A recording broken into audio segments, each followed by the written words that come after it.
Hello. Well, it's definitely quite hard to make a splash when the water has already been rippled by so many fantastic speakers, but I'll give it my best shot. My name is Bednarz. I'm hopefully a prospective law student and also studying at High School in Warsaw. And ladies and gentlemen, I'd like to welcome you to the Confessions of an Oxford Reject. But before I move on to my actual talk, I believe I need to tackle several misconceptions regarding its title.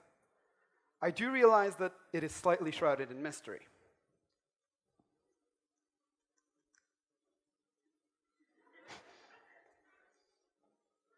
Okay, there we go.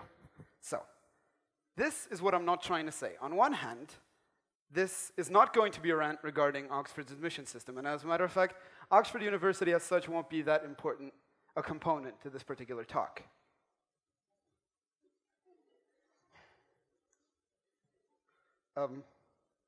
Thank you. So, I also won't be reevaluating any particular part of my application. I won't be showing my personal statement, any drawbacks, flaws. That's not going to be the case. Okay, is this not going to work at all?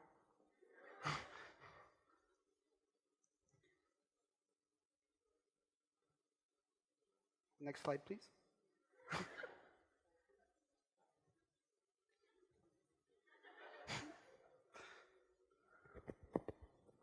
Okay, this talk is going to be focused on my confession. It's going to be focused on something derived from a more personal reflection. Because after I saw this particular notice in my UCAS application status, I realized that I had to confront a certain truth about a motivation mechanism that drove me forward all these years.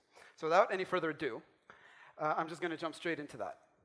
So I discovered that my motivation and self-esteem was completely dependent on my current state of accomplishment.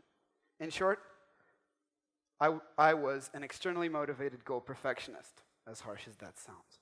But before I get into just exactly what I mean by that, I want to revisit my experience of the past 6 months of my life, which have been focused on getting into Oxford University and being rejected.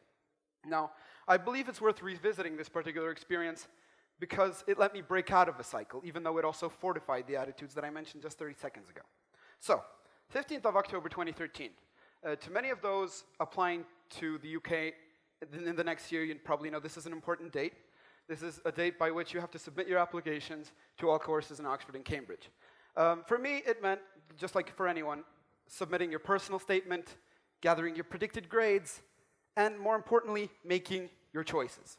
Now, the most obvious way to go here is to base your selection of courses on a reasonable choice, a base case scenario, something that with good luck and with proper preparation you will get into. Now, the rest is intuitive. You choose several universities below that threshold, just in case things don't go that well during the examination session, and you choose one above, the best case scenario, in case you absolutely smack it out of the park. So, this is the first moment I even considered studying at Oxford University. Frankly speaking, even though my friends convinced me that I had a very decent chance of getting in, at the very core of my heart, I didn't really believe I would even get to the interview stage. But these things change and certain subconscious convictions emerge when we realize that this particular process of steady anticipation, it's all in a social context, meaning that I was always subject to a certain element of peer rivalry. And I can't say how many times I've been absolutely terrified when I found out when someone walked up to me in the hallway and asked me, have I gotten that response from Oxford yet? Or have I got that offer from King's yet? It was absolutely unbearable. And all of this, we have to remember, is seen in the context of a constant pursuit of academic excellence. So there's that peer rivalry is constantly just being refueled. So as we can see, basing on the social background of this steady anticipation, the first subconscious conviction was formed, and that conviction was that my performance in the college admissions process will directly reflect my value as a human being to society. Now, although this may seem as an oversimplification, it's the basis for the attitudes that came in later. So you can probably imagine that I was absolutely euphoric. It was absolutely euphoric moment to find out that I had been accepted. Had been invited for an interview. And when I arrived at the gorgeous new college in Oxford, I was one of the only candidates smiling during the debriefing session. I was very positive. I had very positive outlooks on how the entire situation would play out.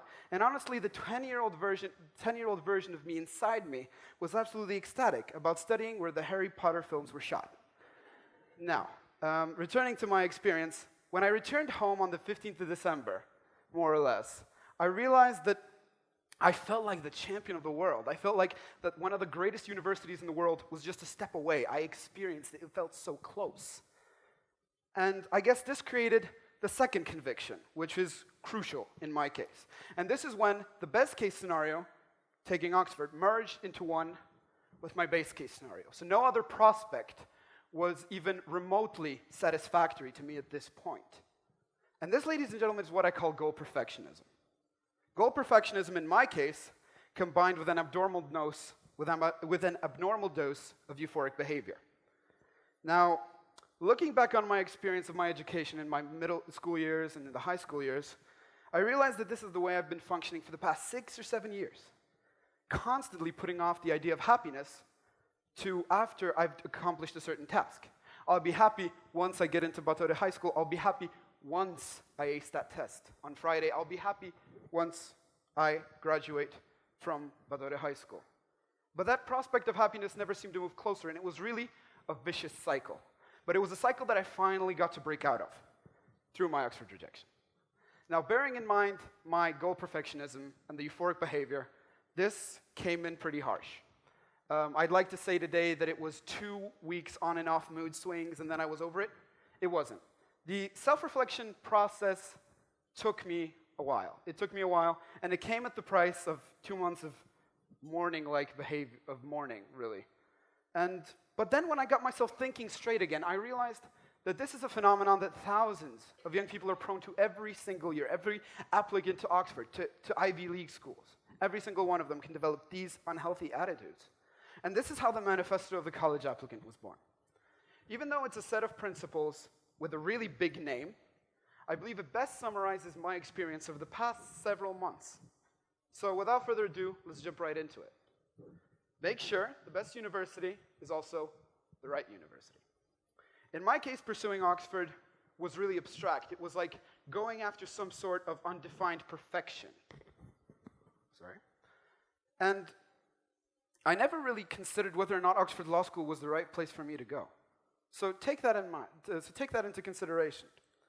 Second of all, don't let yourselves get too ecstatic upon acceptance. This is particularly crucial in my case because I let myself rise so high that I fell quite a bit down. Then, remember your initial goals. Let them be a point of reference. Even though I like to say I stayed clear-minded during the entire process of anticipation for offers, that wasn't the case. I was influenced by several factors, which I named out. And if I only had remembered my initial goals, the initial universities I wanted to get into, that wouldn't have been so harsh in the end. And the final point, although it may seem like an oversimplification, be yourselves and enjoy. And that's something that was explained by one of my 4 speakers, by Wojtek Kowalski, who told us about the gliders. He said that planning your future should be one of the most exciting things a young person can do. So that's it for the manifesto. But since this particular TEDx conference is themed so personally, I believe I'm compelled to answer the question, what about me? Where has this experience left me? Well, I'm glad to say that I'm still pursuing my dreams. I've gotten offers into several UK law schools, but I'm definitely trying to make a change in the way I'm motivated to do my next task. And this is best concluded by a lyric from One Hit Wonder band Train, which reads, "We live in a world where what we want is only what we want until it's ours. And that's why I vowed not to let success be the only source of accomplishment in my life." Thank you very much.